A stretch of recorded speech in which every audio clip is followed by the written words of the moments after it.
دنیا ہی کے غلام ہو جاتے ہیں، گویا دنیا کے پرستار ہو جاتے ہیں، ایسے لوگوں کو شیطان غلبہ طلب والے۔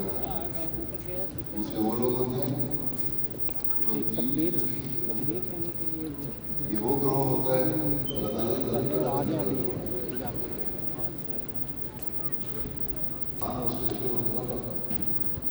معاذ تجارت سے بڑھتا ہے، اس لیے اللہ تعالیٰ نے طلب دین اور ترقی دین کی خواہش اللہ تجارت تنجیکم من عذاب علیم، ایسی تجارت سے متعلق کروں تمہیں دردناک عذاب سے نجات دے۔